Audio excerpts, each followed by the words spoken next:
All right, everybody. So, what is today? This is the Wholesaling Real Estate Ring, where we actually make phone calls. We call people. We show you guys how this is done. And just to show you guys, you can do this anywhere. I'm in Canada in a basement. We're still getting it done. Nathan Valley is in Connecticut. Lane is in Arizona. So, just to introduce myself, my name is Nathan Payne. I've been doing wholesaling real estate for about 6 years now, done hundreds of deals, done millions of dollars in transactions, and I've done it from everywhere. I've done them from Canada, from Utah. It doesn't matter because you can do this job from anywhere. So that's who I am. Nathan Valley. Tell us who you are. Yeah, what's going on, guys? My name is Nathan Valley, not to be confused with Nathan Payne. I've been wholesaling for about 5 years, done a bunch of deals, a bunch of different places. Some of you might have seen a 30-day challenge I did a while ago to where I picked totally brand new market, no contacts, no resources, nothing. And my goal was to do a deal in 30 days without spending any money on marketing. And we did I did a $20,000 deal from that challenge, which was pretty cool, and only worked on it like 2 to 3 hours Monday through Friday. So that was awesome. But yeah, it's just a little bit about me. Lane, how about you, brother? That's as easy as it gets, right? That's how it happens all the time in wholesaling. Always. That was my journey from day one, That's obviously. Yeah. What's up, Easy everyone? I'm peasy. Lane Peterson. I have my company, which is 1, 2, 3 closed. That's how easy wholesaling is. One, you find a distressed seller, write a contract, sell that deal. 1, 2, 3 close. I've been wholesaling for last 15 years here in Arizona and all across the nation. Done thousands and thousands of wholesale deals, and I love it. We're here grinding and talking with sellers every day. That's what it takes. It takes talking to the sellers and knowing what to say on that phone, right? So, guys, that's the plan today. You hop in here because you want to see what it really looks like to talk to sellers. You want the realness, right? I'm really in a basement right now, right? We're really gonna make some calls. So that's the plan. And as always, the promise is we're going to pick up that phone. You're going to hear some real conversations. So let's do it. All right. Nathan Valley, I know you got something in the pipeline that we want to talk about, and we love to hear Lane's expertise on it. Yeah. So this lead actually came in from yours truly, who's actually watching live with us right now. Julius, what's going on, brother? What's up, Julius? Did an awesome job. He found this awesome lead and kept kind of like the foundational, most important principle with wholesaling, which is he found a motivated seller. It's like, okay, the price, but did a really good job qualifying the lead, understanding the situation, getting the motivation, and uncovering all the information around that situation. And so despite the price, we're like, okay, no, this is an opportunity. So this is a deal we're still working on. It's in Texas. It's in Houston. Just spoke with the seller this morning. It's a 4-bed, 3-bath, 2-car garage, over 2,000 square feet. Nice home. It's in great condition. They just did a ton of renovations on it. On market or off market? Off market. They've done a ton of renovations on it. Now, as far as price goes, they want 330, but in that neighborhood, I mean, like the most the property sold for in that neighborhood is about 285. Could this sell for 285? Possibly, but like 285 is like ARV. ARV could maybe be argued even a little bit lower than that, between 250, 280. They wanted 330, but they're open to creative finance. But the thing is, they're motivated sellers. So they already moved out of state. They can't afford 2 mortgages. They're in Georgia. They don't want to rent it out. The house is vacant. They need to sell it now. So listing it, basically everything else is not an option for them. They owe 161. So they have a mortgage of $161,000 with a 2.75% interest rate. The PITI, so basically the monthly payments on the mortgage, is $1,364. So $1,364. And so this morning I was talking about a couple different options with them, was able to get them open to the idea of $300,000 with us taking over the mortgage sub 2, and then they finance the rest with zero money down, and it'd be at 0% interest. Didn't talk to, I said the monthly payments would be about $385, which would make it, 0% interest over a 30-year term. And then we didn't talk anything about a balloon payment. So now plan was, she sounded kind of on board with it. They don't need money up front in a down payment. It'd be nice, but they don't need it. For them, it's more about the number. And also, yeah, I'm not too sure how the conversation went with her husband, if she got a chance to chat with him today. So I just had this conversation with her this morning. And also I set the expectations of, hey, a lot's really going to depend on when we walk through the house. The house looks like it's in beautiful condition. Definitely probably the nicest house in that neighborhood. As far as interior and updates goes, I set the expectation with her where I was like, hey, look, here's what we can do. 300 is really pushing it. I don't know if we'll be able to, come up to that 100%. And a lot is really going to depend on the walkthrough. And so I set the expectation of, hey, here's what we can do. We can move forward. If that's a number I think we might be able to do, chat with your husband, see if that works for you guys. If we're able to where we think we might be able to make that work, we can move forward with an agreement, get something signed on paper, and then we'll do like a 5-day inspection period. And what that'll allow us to do is to get a look inside the property. And then also we'll have some of our unique relationships go take a look at it, because sometimes they're able to pay more than me for whatever reason. They got projects in it, blah, blah, blah. And if I'm not able to buy it, chances are they probably can. They're usually able to pay a little bit more for me. And worst case scenario, if they're not, I'll at least be able to tell you exactly why not and what price they would be able to pay. And so that's a conversation she was supposed to have with her husband around lunchtime today. And so that's what we're following up with. So the question of where we're at with this deal is, I've had in my previous experience, I have had issues to where, now these weren't the hottest markets, but I had issues to where even though the terms are really good, investors still had an issue if the price was over retail, especially if they felt like it was more than just a few $1,000s over retail. And Payne, I know we were talking about it earlier, and you feel like, hey, man, this is a smoking deal. Like if they're okay with the 0% interest, zero money down, and we're taking it over sub 2. And the market rents in the area are probably somewhere between $1,900 and $2,100, just going off of what she was saying. Don't hold me to that, though. Yeah. So Lane, what's your opinion on it? Because I gave him my opinion. What's your opinion when you hear this? Tell me, what's the loan balance? 161.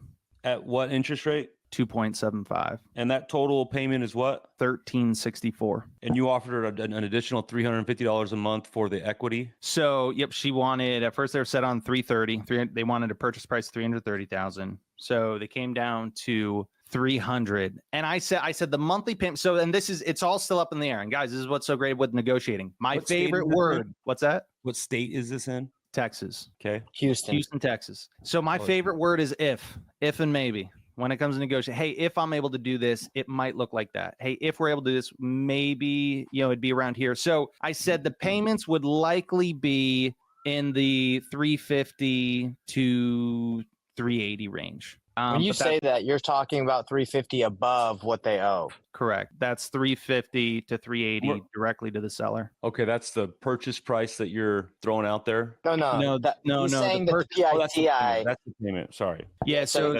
he's saying I'm gonna cover the PITI, and then on top of that, you're gonna get additional. Yeah, and you're doing this all with a purchase price of 300,000. Correct. And the ARV is around 285. You're saying? Probably, yeah. Just because of the renovations they did, there's a chance it could sell for 300, but I would say 285. Yeah, 280. Yeah, and in situations like this, is like they obviously don't want to take a haircut. They put $100K into it. Apparently, they don't want to sell it right now, and I'm assuming lose out. Like if they were to sell it on the MLS, that's why they don't want to sell with a realtor, because they're like, well, we don't want to pay fees. So I'm assuming that's what's going on. Yeah, it's a combination of that, but the time is really a big one for them too. I'd say probably mostly the time. They probably would list it if they had the time. Do they agree with you that if they listed it, they'd only get like 285? No. So they think it's worth more? Yeah. So me personally, when it comes to creative, I'm okay paying more than what the property is worth. That's totally fine, right? I'm willing to do that if you get the right terms. And it sounds like you're getting pretty decent terms to justify overpaying for it a little bit. You're getting 0% on that equity. You're paying $350 a month. So now it's just going to depend on how long you can get them to until they receive a payoff for their entire equity, right? If you're basing it on a 30-year, and if you can get a 10-year balloon, all day long, I'd pay $300,000 for that property. I think that you're completely safe. You're paying down principal every single month. And by the time it comes to 10 years, you're going to have paid down that loan and the equity enough to where you're going to be sitting pretty after 10 years. Yeah. That's exactly what I said. Yeah. So I think you're totally fine. You're all in. You're about $1,714 a month. And that is PITI, right? That's taxes and insurance included. The 1,700 of what you're saying is PITI plus Yes. the seller financed. Yeah. So that payment. 1364, what their payment is, that includes taxes and insurance. Yep. They're way up there. So you got to make sure Yeah. that that's included in that payment. And I think you're fine. I mean, you are going to have it. So it depends on what your strategy is. Are you going to keep this for yourself? Are you going to go and wholesale this? You know, what's the strategy? Because a lot of people, a lot of new investors, a lot of people trying to get into the sub 2 game or what have you, they don't understand the value of that 2.75 loan. That is an asset. That's probably an interest rate that we're never going to see again in my life. I mean, I hope I do, but I don't know if I'll ever see it. The only reason we got it is because the entire nation got the flu. And so the government was just like, hey, we're going to just kind of print money here and give you free money to, you know, help this pandemic because everybody's got the flu. I don't think we'll see that again. So that interest rate is worth paying a premium for. And so I think you're totally fine overpaying. If your strategy is to wholesale it, you might have a little bit of a difficulty wholesaling it just because any wholesale fee that you add on that, they're now paying more than $300. Yeah. Right. So now they're going to be paying $310, $320, and that you might have a little bit more difficulty. But again, if it's a savvy investor that knows, I think that they would be okay with it still. But I would just recommend getting as long as you can on your term for that equity. Yeah. Usually, I've always done it to where I always 8 to 10 year balloon is kind of like the minimum of what I look to go for. Yeah, I have a hard time. I have a hard time getting 10 years. People, Bro, I did. like, oh, I did. 10 years? That's so long. I did a 2-year. Oh, that's aggressive. That's a gamble, baby. I was rolling that dice. I hope you bought it deep enough to where you're okay with that. I don't think I did, but we'll see. Well, good luck with that one. And if you want to talk about that real quick, the reason that is aggressive is because the whole reason that we give them more time is so that appreciation and paying off that loan plays into our favor on those terms, right? Yeah, of course. 2 years, how much appreciation are you going to get, and how much are you really going to be paying down that loan? That's right. So I got 1 year left, boys. Cross some 2 years. Fingers. Yeah, if someone's only going to give me 2 years, I'm gonna have to buy it deeper. Yeah. So cool. That's the same advice. So you gotta, for this to make sense, Nate, you gotta get a balloon that's far out so we can ride depreciation. And personally, I wouldn't want to keep it. So I'd probably wrap it or try to wholesale it or have someone come over. But I think when when we have some buyers go through and we get some realistic offers, we can readjust the terms. And that's what's so great. And that's what would be great. What's that? A wrap would be great because you're zero out of pocket. And so any sort of down payment from someone that you're seller financing it to is obviously your profit. Yeah. And what's great, and guys, for those of you watching and listening, what Julius did so well is finding and qualifying the lead. Because even if I call the seller right now, and even if they're like, no, there's no way that can work. Or even if we have buyers go look at it and they're like, we got to be a lot lower than that. The thing is, we have motivation on our side and we know we have a qualified lead to where even if they think all day and night that their property's worth 330 or higher, they don't have any other option, And so when you have a motivated seller, guys, numbers can drastically change real fast. So let's give the seller a call here. I don't know if she's going to pick up. She didn't text me back, so she might be busy. So let's give her a call and see if she got to chat with her husband and see what they think. Let's do it. At the tone, please record your message. When you finished recording, that's right to voicemail. It sounded like she was answering.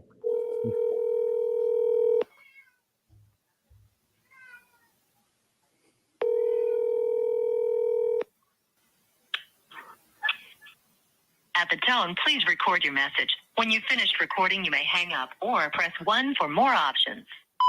Hey, Linda, it's Nathan. Give me a call when you get the chance. Talk to you soon. Thanks. Bye-bye.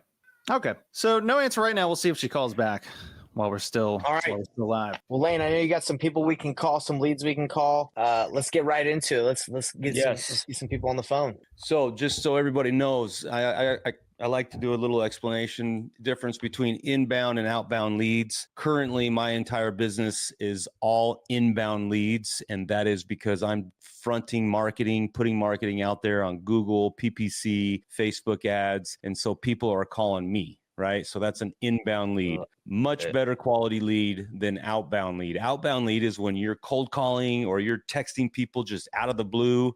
That's why they call it cold. Much, much colder leads. Much more, time to cultivate and really get them to the finish line. So all my leads are leads that have come in, they filled out a web form, and they've said, hey, I want to sell my house. Give me a call. Love it. Yeah. So let's hear what they sound like. Yeah. Let's see it. Let's see them embrace Lane with that love. Like, oh, I've been waiting for your call. Oh, hey, Lane, any updates on that property from a few weeks ago? I think it was in Florida. You really liked the house. Yeah, that lady has ghosted me. So I was supposed to call, she said, call me tomorrow, which was Saturday. And I called her Saturday afternoon. No answer. So she's on my drip campaign. That was a super motivated seller. She was in the right price range. And yeah, no, I have not been able to get hold of her. What's that? Think someone else got her?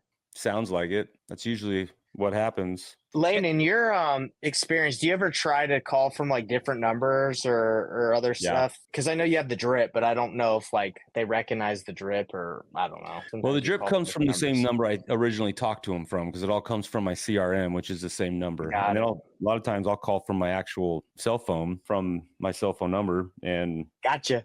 see if I can do it that way. All right, this is Alicia. I'm going to call Alicia. She has a home in the state of Nevada. So, Lane, do you usually use your phone when you're calling leads, or do you do it from the computer, but just on here you do it on your phone? On here, I do it on my phone just because it's easier. Okay. But I usually call from my computer. Cool. Payne's trying to figure out how he wants the basement set up. Yeah, man. For the new wholesaling headquarters. It's like he's hiding stuff behind him. That's right, guys. I've fallen on some hard times. I'm wholesaling out of the basement. Please leave your message for... It's cool that I go ahead, Nate. I was just gonna say, guys, for those of you watching, I hope I called, right? No pickup, had to call twice, leave voicemail. Lane's calling, right? Getting voicemails, having to follow up. Person from a couple weeks before ghosted, having to follow up. Guys, this is why you hear again and again and again and again the importance of follow up, because I don't care how good you are, guys, this stuff happens. No matter how good you are. So that's where the follow-up and just that sheer effort, getting on the phone with someone, makes the world's difference. Because it don't matter how good I am on the phone. If I don't put in the work to get on the phone with them, I'm not going to get that many deals. That's when I hear people say that. Go ahead, on the flip side, you can be pretty, you don't have to be that great. But if you're getting people on the phone, look, you're going to get some deals. That's why when people tell me they're scared to call, I'm like, you're in for a world of hurt if you're scared to call. Yeah. If you can't even call and that scares you, good luck. Okay, so that was Twaisha. So Lane, for people that are watching, once you call and they don't answer, you throw them in that can't reach strip, right? So this one's kind of weird because I actually sent her a text before we got on this and it said, hey, thanks for reaching out. I'll be calling you shortly. And she responded and said, yes, she'd be available. Yeah, I'm sure she'll get called back. You know how places like Disney and whatnot, they now like have the AI like drone shows in like the sky where it's all these bots. I wonder when we're going to start mixing those into like follow-up campaigns. Like call, text, like, all right, send a bot to your door. Yeah. Man. Okay, on to the next one then. It's so interesting, like through knocking, texting, cold calling, email, all these forms of communication, even social, right? I've gotten hold of people through social. There's not one that's more effective than the other, really, because it just everyone has their different modes of communication now. Like some people like email, some people like, some people don't answer their phones. So it's text. Some people like text. I've done deals where I've just texted the seller the whole time, and I'm like, how are they signing contracts and willing to do all this over text? But that's how they like it. Right. Very interesting. Like for me, if I'm going to do business with someone, I got to get them on the phone. I got to hear their voice, see if they're real. Some people don't care. And guys, like again, when you're chatting with a real motivated seller, it's worth spending the time and effort. Like, like you were saying, call, text, voicemail, try to find them on Facebook, send a letter, a handwritten note, do whatever it takes to get them back on the phone. Because also remember wholesaling, guys, we work with distressed sellers, people that are going through hard times that need help.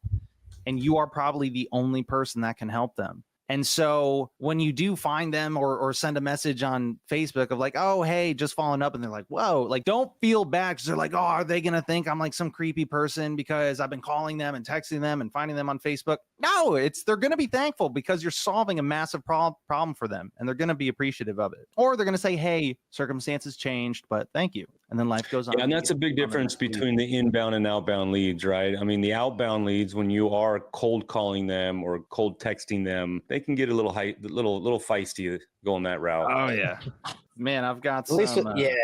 I've At got least some you got calls opt-in. books. You do? You got some crazy calls? Oh, everything I did in my previous company was all cold call. Like, yeah, 80% cold call leads. So, man, you want to talk about getting good at like having to pipe somebody down, like get them to calm down a little bit when they just open the gates, firing, cursing at you. I got really good at that. You're like, oh, sorry, I couldn't hear anything you just said. My phone was breaking up. What that always I heard. gets What industry were you in? Oh no, it was wholesaling. Oh, gotcha. Yeah. So we had a company out in West Michigan and bunch of cold callers, and just dialing for dollars. Hello? Hello, is this Linda? Who wants to know? Linda, my name is Lane. I am calling because you had reached out about your property that you're looking to sell. Is now a good time? I sold it already. It's already sold. Wow, you sold that quick. Did you get it in contract or did it? The people that were living there, we did an owner finance. You did an owner finance. Okay. All right. Well, hey. Taken care of. That's all you need to know. Thank you. Great. Anything changes, you let us know. Oh, okay. Never mind. That was actually so that's so good. I love these because there's a lot to take away from them. So on that call, right off the bat, she's like, it's all done. Lane didn't just hang up and get off the phone. No, we want to confirm that. Oh, okay, got it. So you already have it under contract, or it's you're past the closing date. All right. Again, we want to confirm because that answer can, it's already taken care of, or we already sold it. We might think that's a really simple answer, but guys, depending on who you chat with, people have a lot of different definitions. And if you're in this business long enough, you'll know that, guys, a deal is not done until it is past the closing date, everyone signed, and the money has been funded to all the appropriate parties. Yeah, I can't tell you how many deals I have gotten that they sold it to somebody else and it ended up falling out and it comes back around. It happens all the time. So that's why I was trying to understand with her, do you have it in contract or has it actually closed? Because if it's in contract, it's probably in contract with another wholesaler, and a lot of wholesalers don't know what they're doing and they end up asking for price reductions or canceling the contract, and then it just comes right back to you. If you can have that, build that rapport with them. And even owner financing, especially, guys, how many times where it's,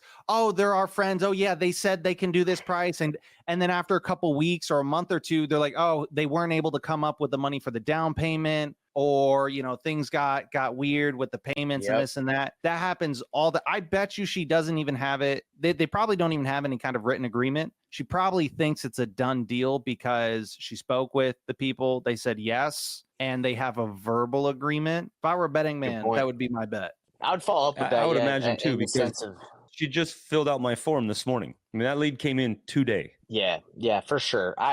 She ain't even gotten close to getting that thing done. It was interesting because we're moving to Canada, guys, and I called about a house that I want to buy, and they're like, yeah, it's sold. It's like, what do you mean it's sold? You've listed it yesterday. They're like, it's sold. So like, even agents out here, they don't understand the terminology. Is it under contract or is it sold? No, it's under contract, but it's firm. Okay, so it's not sold. So like, it's like, dang, some people just don't understand. Hello, is this Beatrice? Yes, it is. Hi, Beatrice. My name is Lane. I was calling about the property that you had submitted on one of our sites on 5th Street that you're looking to sell.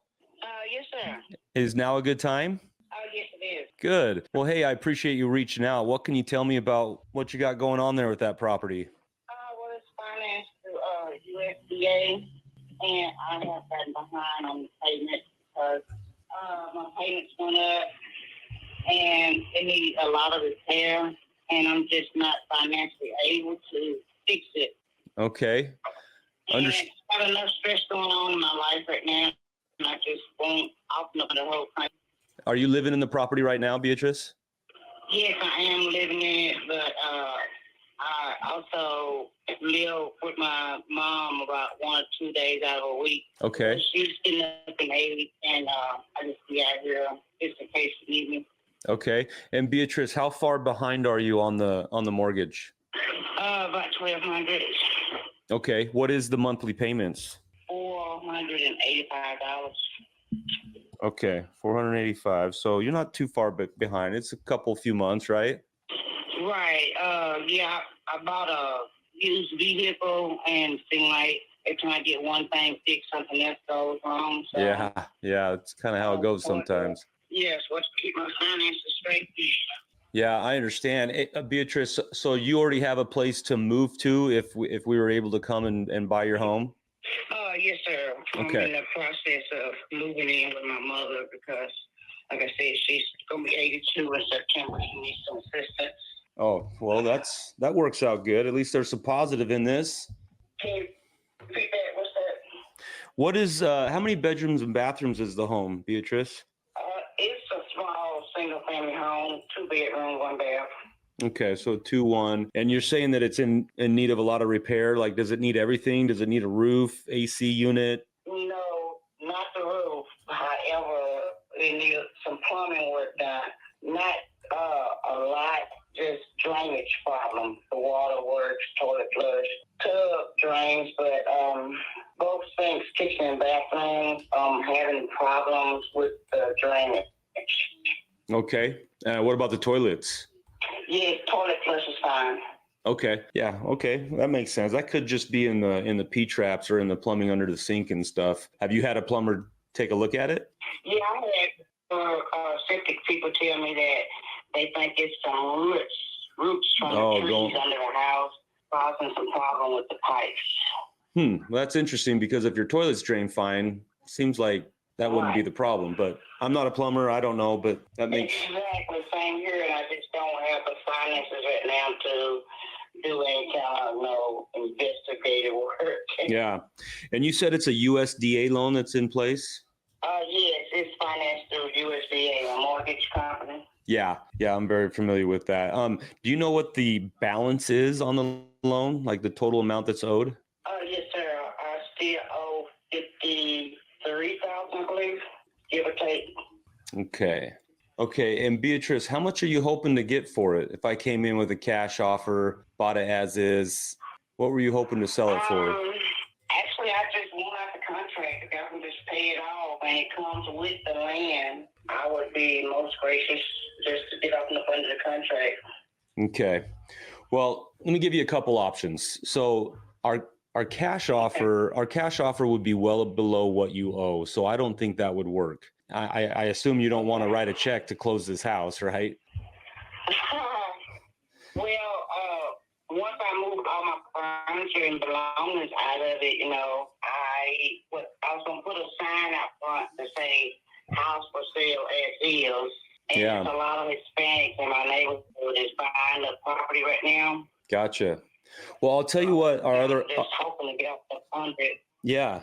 I think I have an option to be able to help you, to save you from foreclosure. And that would be, I'll just come in and I'll take over that loan. I'll relieve you of the responsibility to make those payments every day or every month. Sorry. I will take that responsibility, but that's about all I can pay for the home. I can bring that loan current. If you can, maybe text me a picture of your reinstatement of the exact amount that's owed to make it brought back current.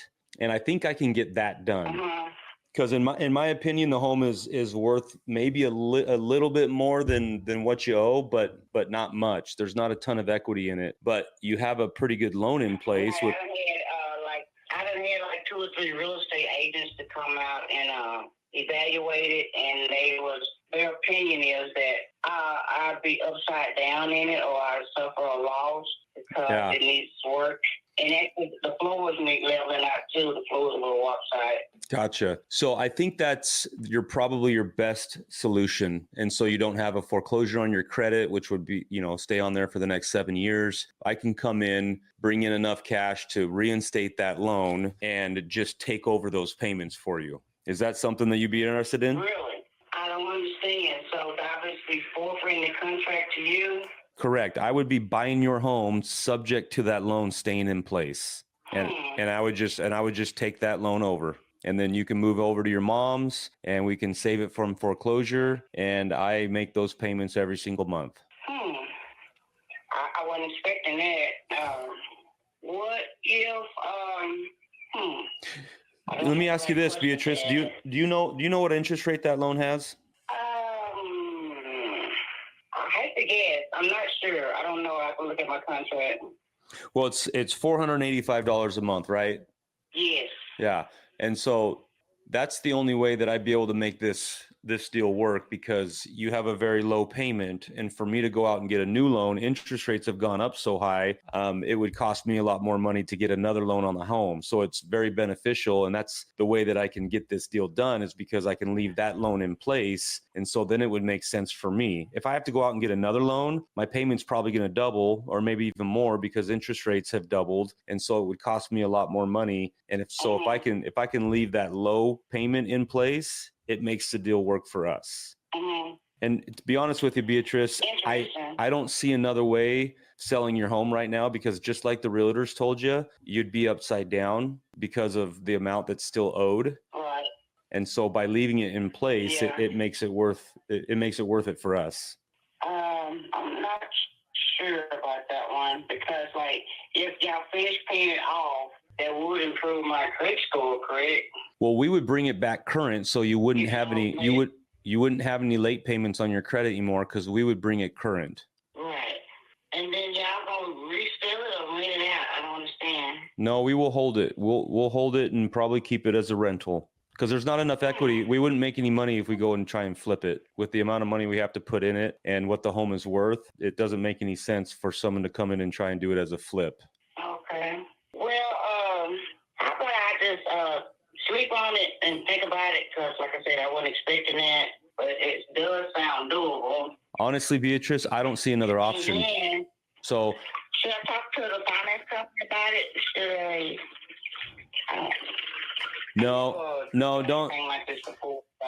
Don't do that, because we got to leave. We're leaving the loan in place. That loan it needs to stay in place in order for this deal to work. I have all the paperwork it's ironclad. It's been worked on by lawyers over the years and years, and everybody's protected. It protects you. It protects me. If we have to go in and pay that loan off right now, this deal doesn't work. And I don't think it'll work for anybody. And then it's going to end up going to foreclosure. Right, because right now it's not in foreclosure. Yeah, probably one more month, though, it will be. Let me sleep on it, okay? Yeah. What you say your name was again? My name is Lane Peterson. And this is the best number. Yeah, this number I'm calling you on. I kind of like the idea of it, but like I said, I wasn't expecting it. I wasn't sure how that worked. So let me stew on it, think about it, and I will get back with you within 4 to 48 hours. Awesome. We'll talk then, Beatrice. Thank you so much. All right. Thanks for your time. Okay. Have a good evening. Bye. You don't have another option. Oh, so that she just hit us with all the pillars of motivation. Time. What else is there? Condition. You name it. Motivation. Yep. Everything. Price. But yeah, that was good. One thing. Well, there's a lot of things to point out. One of the things that I loved is, and I do creative the same way when talking to a seller, and this is where I see a lot of excellent people. Excellent job, Lane. Excellent. Where they kind of go wrong with it is a lot of times, or I see a lot of people to where it's you guys are trying to get too technical with it, explaining, it's a subject to document, and here's how it works, and and just getting into all the technical stuff. And guys, the seller, it just loses you. And then you lost her and you kept it really simple. So imagine if you went deeper. I was trying to keep it as simple as I could, because she was just like, great. How does that work? How does that work? You got to keep it simple. And when you have a motivated seller, guys, they're going to move forward with it. And again, because like you were saying, she doesn't have another option. And so, yes, we can answer a little bit more questions if it really, really comes down to it, but there really isn't a need to waste the time. Because either, yes, she's going to do it, and then we can just move forward, and I don't need to spend an hour, 2 hours explaining the ins and outs of subject to and all that stuff, or she's going to let it go to foreclosure. Her freaking realtors told her, Yeah. you're gonna have to write a check to sell this house. You're upside down. I mean, there's no other Bro, option. one of the investors that I worked with back in the, when I was brand new, what he would do is he would just buy it subject to or contract for deed and just wouldn't even tell him at the close. He would just do it. And because in situations like this where you have to buy like this or it doesn't work, you just do it. But not saying you do that, everybody, That's but crazy. some people just do it. I actually never thought of that, but in a situation like this, I can kind of see how that would work perfectly. If I just said, "Hey, I'm just gonna take care of your loan," and she'd be like, "Okay." I'm gonna buy your house. I'm gonna And take then care of your problems. I send her a contract that has the price of her loan, and then you just go and do it. Interesting. Yeah, it's interesting Never because thought of sometimes, that. like, no offense to sometimes the people we work with, but they just don't understand and they get a little overwhelmed. But you're solving a problem that you're the only solution, right? Because again, she can't list it. It's not going to make sense. She doesn't have the money to flip it. This home might not even make sense, even if you catch it up after you go look at it. It might not even make sense because it's so trash. So, And here's my thoughts as I'm talking to her and she's telling me this. I mean, I'm after somebody goes in there and puts in the money, they're probably going to be sitting in at full retail value. But what I really liked, I don't know if you guys heard, is she said that there's a lot of Hispanics in that neighborhood that love to have houses in there or that are moving or whatever. right, And family, that to right? me, I will wrap that house. So I will go and I will buy this thing subject to her loan, right, for $485 a month, and then I'll go sell it on owner finance to somebody for $80,000, get $20,000 down payment, and then they pay me double what my payment is to the bank. You're basically selling it on a wrap, right, with a subject to. Blaine, what are Love your it. thoughts on in a call like this where we just said, "Hey, just do it"? What are your thoughts on just like getting the process going, and then when there's trust and they sent people to the house and she knows this is real, then being like, "Hey, this is how we're going to do this. Is all technical stuff, but we're going to take care of you." Have you ever done that where you're just like, "Hey, let's just talk about that later down the line"? Like, what do you mean? I Like think I not even understand explaining what you mean. not even Nate. explaining Oh, the not terms, even just being like, explaining the sub to, and just being yeah, like, "Hey, right? I can pay off. I can pay what your loan balance is and get you caught up. Let me send you the contract and get rolling." Yeah, something like, "Hey, I think we can buy your house for what you owe, so you walk away and you don't owe any money." Something simple as that. You know what? I've never done that, Nathan, and I actually want to try it. I think So that do would I. work. I think that would have worked perfect in this situation. You freaking genius! Right. Why didn't you speak up? Yeah, and You know- guys, the reason why we're kind of throwing this idea back and forth is marketing 101. A confused brain always says no. You know, a confused mind always says no. And so that's with creative where you have to be so careful, and why really just trimming it down to like, what is just the simplest way I can convey this to the person, you know, and then maybe just give a little bit more crumbs here and there as needed if they're absolutely asking for it. But otherwise, especially somebody like this to where they have no other option, you know, Yeah. they need you to help them. And I'm not saying that we don't talk about it at all. I'm just saying like trust develops as people see the process down the line. Like we had this deal, Lane, that we were doing that we did $86K deal, but in the beginning, the seller would not have accepted like an upfront negotiation. Like we had to it took time, and then we were able to, like, she felt the process, she saw the process, she saw buyers going through, and she was like, "Okay, this is real. You're going through." So anyway, if I were you in this situation, I'd call her and just say, "Hey, look, I might have confused you a little bit. Basically, we're going to be able to take care of it so you don't have to pay anything to sell your house." I know a lot of people said, those agents said you might have to owe something.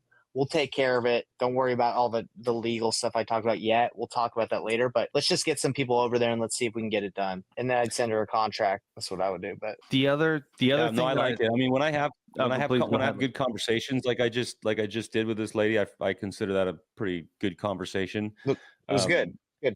And she's like, "Well, I need to sleep on it or whatever." Like, "Hey, that's totally fine." And when I get off, I will email them a contract so they have it in their emaal. Yeah, that's good. But I'll tell you, sleep on it for her. Obviously, you know this. We all know this. She's not going to have any more clarity in 48 hours, 48 days. She just doesn't know what's going on. So it's just a confused mind. Just say, "Hey, you know what? Let's just get it done. We're going to have some more investors go over. I just need you to sign this." She'd be happy about it. One kind of ninja trick that you threw in there was, did you guys notice how when he asked about the payment, right? So that the woman tells us, yeah, I already spoke to some agents. They said I would be underwater on the property, meaning she would have to pay money to sell her house. Right now, when Lane introduces the idea of subject to, he first says, he's like, yo, my guess is you probably don't want to have to write a check to sell the house, right? Yeah. And you That's good. ask to confirm first because you never know what the person's going to say. Sometimes people, especially if they've had a conversation with the agent and the agent set their expectations to where they're thinking that they're going to have to spend money, that seller might be in a mindset of, I just hope I don't have to spend too much money. And they might be on board with that. And you can help that seller and solve their problem. And it's like, oh, okay, cool. Like we can make this deal work because they're willing to pay that money. And it's so good. Yeah, I thought it was so good that you asked that. That was great. That was good. Ninjas. So I just had a lead come in, like just literally dropped in my CRM right now. This guy's name is John, and he lives in Louisiana. And Well, I you know what that means. I just You gotta looked call up the it, right? property. I just looked up the property, and he has it listed. So this is an on-market lead, but he's coming to me, right? I didn't reach out to him. So something's All right, guys, I'm going going to let you guys wrap this up. I got to get Okay. That was All right, awesome, Lane. Great job. Have fun in your basement with all your whatever you got going on down there. I'm about to wash some clothes. Hello, is this John? John, hey, my name is Lane. I'm calling you about your property on Brighton Cove that you're looking to sell. Yes, sir. Sent over your contact information and said that, yeah, you're looking to sell that property. Tell me a little bit about what you got going on there. Well, we currently have it listed on the market. I see that. But yeah, we're trying to just sell this and get into just a 4-bedroom right down the road. So Gotcha. I just figured I would explore different options. Yeah. So you're currently living in the property? This is your personal residence? Yes. Gotcha. Yeah, it looks like a nice home. I'm looking at the pictures right now. Oh yeah, it's got a brand new roof, brand new AC unit, outside unit. It's got a brand new condenser coil on the inside, and it's good to go for a while. Okay, great. That is good information that I was going to ask, so I'm glad you beat me to it. Let's see. What year built is this property? We're the 2000 original owners, and it was built, I think, 2010 we bought it. So Yeah. 2009. Have you done any I'm trying to remember exactly. done any updating since then? Yeah, we've updated the floors, and the roof and the AC units. Nice. Okay. The roof is I think about 2 years old. It was replaced about a year after that Hurricane Ida that came through a couple years ago. Yeah. Yeah. So the AC unit was replaced after Ida and the roof through an insurance claim. So. Gotcha. Are you looking into the home down the street? Is it just bigger and more comfortable for your family? Yeah, that's all it is. It's just a bigger home. I have 3 small children, and we just need a little more room. Gotcha. Hey, I know all about that. I got 4 of my own. Yeah. What's the situation on that house you need to buy? Like, is it on market? Do you need to move quickly on it, or what kind of timing are you looking? It's through a builder called DSLD Homes. They build what you call spec homes or whatever. Oh, gotcha. Yeah. We've already got a contract on that, and we're set to close on it July 23rd. And it's something. It's just this home was built the same way through the same builder, DSLD. Gotcha. We were able to pick the plan out, the colors, the brick, everything. You know what I mean? All the details of the house, and we did this. We're doing the same thing with that one, but we were just kind of we just listed this one about a month ago. Yeah. How much activity have you had on it since you've had it listed? Probably about 4 different visits, but not a whole lot of activity other than that. Yeah. What kind of feedback are you getting? No offers? Any feedback? Yeah, we haven't had an offer yet, but the feedback we're getting is that basically they're always like, we like your house. It was a great walk. It's in our top 3. That's all they ever said. Gotcha. And your realtor still feels like you're priced competitively? I mean, now that we had it on the market for this long at that price, he feels it's probably time to move it down like $5,000 or so to $10,000, kind of thing. Yeah. So we haven't done that yet, but that will be the next step. Gotcha. Okay. Well, John, let me just tell you a little bit about us. We're a cash buyer. You know that. You reached out to us, and really what we're looking for, we're looking for situations where we can bring value. Your situation isn't the type of value we bring by rehabbing it and, finishing the house, redoing the whole house top to bottom to really get top value out of it, because it's a beautiful home. Okay. You guys are looking looking to restore a house and sell it kind of thing? Well, not necessarily. That's one option that we have, and that's one way that we bring value to the situation. Let me ask you this. Is your new house contingent on this one selling? Like your loan that you are getting on the new house, does this house have to sell in order to get that loan closed? No, because qualify for, our mortgage is only like $1,000 a month on this house.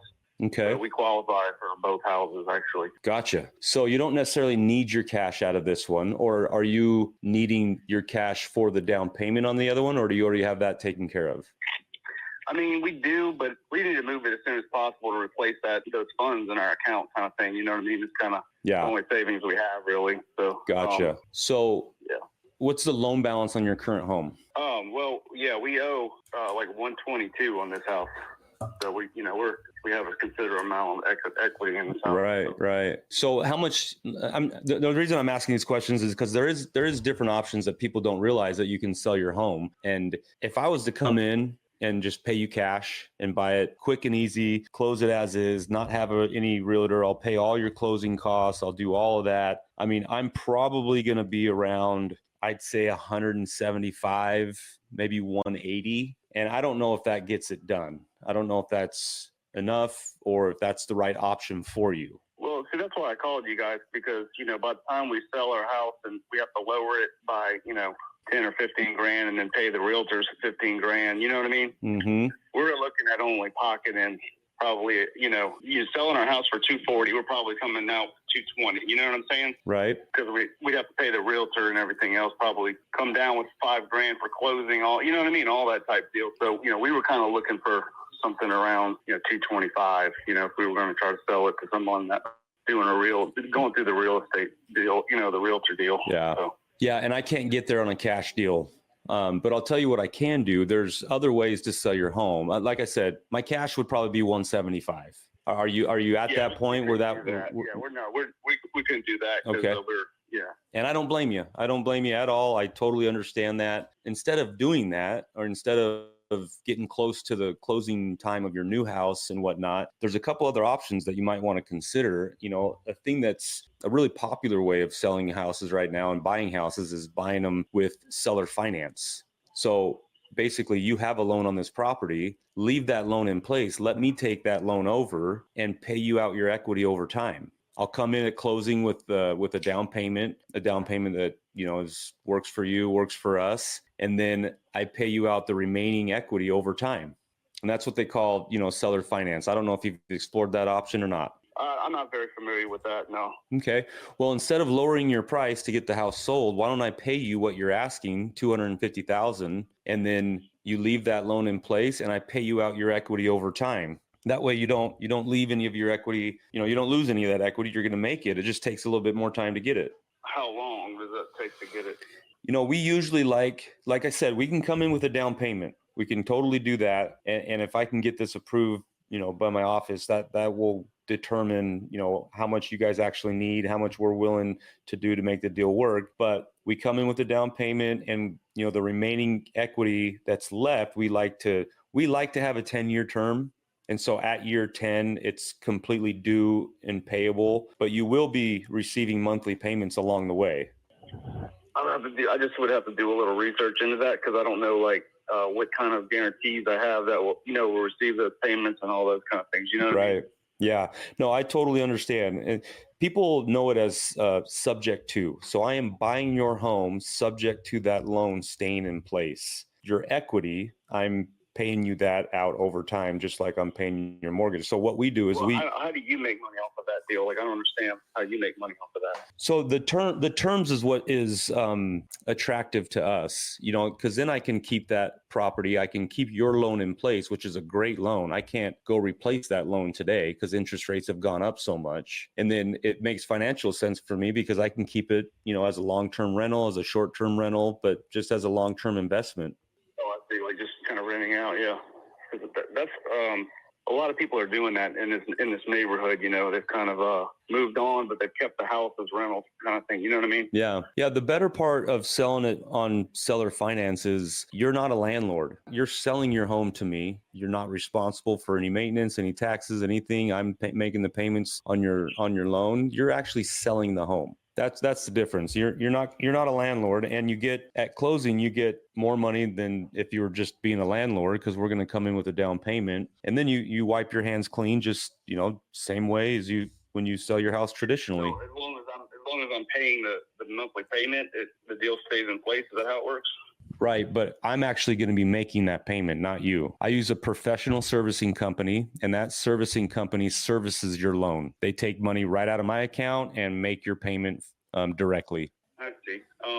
But the loan stays in place under my name, right? Yep, 100%. It does. Okay. And what would have happened if you guys start just went insolvent or something? You know what I mean? Stop paying on the loan or totally. Yeah, we have paperwork that's been through lawyers, and it protects both sides, and I can send you the paperwork and you can take a look at it. But there's also different ways of doing that. We don't need to get into all those details right now, but 100% all the paperwork protects both sides of that transaction. So if for some reason I die or my company stops operations, which don't see that happening. I've been in business for 25 years. If something happens, if that loan does go late, then the way the paperwork is all written out, that you can take the property back immediately. Okay, so that's how it works. Okay. That might be something I would consider. Can you at least send me something I could read up on that? 100%. Let me make sure. Did you give us your email? I put it on there. JP Lacasio at Gmail? That's right, yeah. Perfect. Yeah. I'll send you what our paperwork looks like. And there's all sorts of videos out there and instructional videos because this isn't anything new. It's been around for decades. People have been buying houses with creative finance and subject to for decades. And so it's not a new thing. And in some situations, and it seems like in yours, it works a lot better because you don't have to give up a bunch of your equity because you need to sell it quick and get into your other house. Keep that equity. You get paid out over time instead of taking a haircut. Right. So you're saying you do a down payment and then you work out the rest of the payments in a matter of a certain amount of whatever agreed time is. Yep, exactly. And at the end of that time, what happens? Just the transfer of the house? I'm just trying to understand what happens at the end of that. So at the end of that, then your equity portion is 100% due in full. So for example, what's your monthly payment on your $122,000 loan? Yeah, we only pay $1,000 a month, like $1,020, with everything. So. Yeah, that's right. That's what you told me. So on top of that $1,000 a month, I'm going to pay you a certain amount for the equity that you have that you're carrying. And then at the end of, let's say 10 years, whatever the balance is left, I owe that in full. Okay. So it's kind of like that. And then you do a lump sum right at the end. Okay. Yep. Yeah. You'll get a monthly payment every single month. And then at year 10, whatever the balance is left, that is paid in, that's due in full. Okay. Yeah. If you don't mind, send me something. I want, cause I got to talk to my wife about, everything. Yeah. And another way, so it's not, we'd have to talk about to make sure it's something we both want to do, 100%. And another way that we do it, if somebody isn't comfortable like deeding the property to us, is we can just do a contract for deed. Basically it's a seller carry, but the deed of the property stays in your name, and you and I have a contract for that deed. That makes people feel a little bit more comfortable. And we've done that many, many times as well. So there's just a couple ways to structure it. The concept's the same, but there's a couple different ways to structure it to where everybody's comfortable. Right. I see. Yeah, if you don't mind, send me the information on that. I'll read it over, just give me a couple days to look at it. 100%. Yeah. And if you want me to jump on a call with you and your wife, I'd be happy to do so. Yeah. Once I read that and think about it, because, we need to do something, and we would like to get into the other house without prolonging the date much longer. I think we already pushed it back to middle of August. That's about as far back as we could push it, Yeah, send that and I'll take a look at it, and then we can talk again. Awesome. You'll have it in your email here this afternoon, John. All right. Thanks a lot. Hey, thank you. We'll talk to you soon. All right. Bye-bye. Nice. I don't know how smooth that went, but I thought it was really good. It went well. And that, for me, like, that has been 80% of my experience with with seller financing, except I would get like really into the weeds when I was inexperienced, and I would like that one call would have been like 2 to 3 times as long for me. Just explaining all the different things. The one thing that I like to do a little bit different, I usually, the one thing with the seller finance subject to, they're always like, hey, what happens if you stop making payments or whatnot? And I always love when they bring that question up, because I don't. What do you say? I'd love to hear the way I frame it is they're like, hey, so what happens if you miss a payment or whatnot? And I'm like, honestly, best thing that could happen to you. And I say the reason why is because what we do is we do a 3-month performance deed. And what that means is it's a pre-signed deed by us to where if we miss 1 month's payment, a second month's payment, on the date the third payment is due, if we haven't made it, you don't have to go through a foreclosure process. You just have to take the performance deed that's pre-signed by us, bring it to the county, and boom, you can have it switched back to you immediately. And the best part is you get to keep the down payment. You've been making all the payments I've been making on your mortgage and to you. That's all extra money in your pocket. So you're now getting this house even at a better price than when I bought it from you. And then depending on the situation, for most people I'm chatting with, I was like, and you're getting a house to where I just spent $20, $30, $40,000 fixing it up, and it's going to be in beautiful condition. And that's why I always tell you, I said the best thing that could happen is for me to default and you to get the house. Yeah, that's true. And I forgot to bring up the performance deed. Like I said, I try not to get too much into the weeds, but that's a phenomenal way of doing it, because that is true. A performance deed, you could actually do a 60-day performance deed. And so people that don't know this, that it's a deed, like, when you sell a house, you have a deed to that house that says you are the owner, right? Or the title is actually, but the deed. Anyway, so you have that already signed, notarized, and in the seller's hand. And so if you miss 2 months payment, they can just literally go and record it, and they have the house back. They don't got to go through a foreclosure process. It's like a deed in lieu of foreclosure. Yeah, and it's like you don't need to go through foreclosure. You don't need any attorneys, nothing. You just need to, drive to the court and have it recorded. And so that's how I like to frame it. But no, man, I thought that was great. They're more motivated than they're letting on too, which is good, because that time frame, he was kind of letting up a little bit more towards the end, but that time frame is really kind of what's eating at him. Yeah, for sure. And did I share my screen okay? Were you able to see it? Oh, I wasn't sure if you meant for that. I didn't put it up on screen. How long was it been listed for? It's been on for 50 days, and he's had a couple price reductions. Yeah. The nice thing I did mean to do it. I was just kind of poking around. It's really tough because, like, this is Louisiana, and Louisiana is a non-disclosure state. And those are tough to be comping when you're on the phone trying to get to the bottom of like what the value is and what are comps, because, Zillow, Redfin, Realtor, they don't show you what houses have closed for because it's a non-disclosure state. They don't have to. Utah is like the same way. And so trying to like get a value as I'm on the phone talking with them takes a little bit more. I actually, this may seem really small to some people, but like, sales is death by 1,000 cuts. Like, it's all the little things that add up that a lot of people don't even notice. I love how in the beginning you had mentioned, you're like, yeah, there's this, it's a new kind of really popular way to sell a house nowadays.